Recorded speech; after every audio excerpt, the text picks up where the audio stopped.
Let's take a look at this from Pro Football Focus.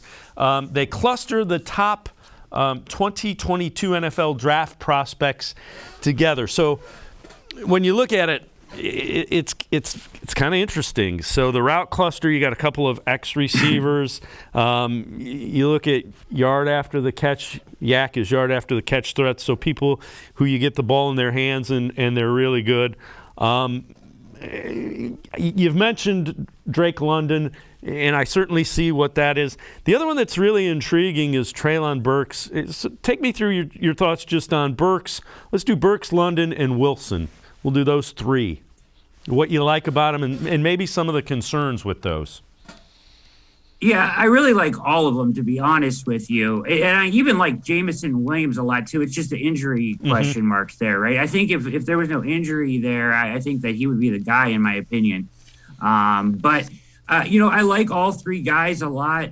They each kind of bring a different, strength to what you're trying to do. But I think when you really are taking this receiver at 13, the reason I lean towards London, in my opinion, Dave, a little bit is just, I think, bigger wide receiver that can stretch the field as more of a prototypical number one than the other guys, in my opinion, who I think would fill out a wide receiver room fine. And I don't think you have to necessarily pigeonhole yourself in that big wide receiver that's going to stretch the field and go up and catch jump balls.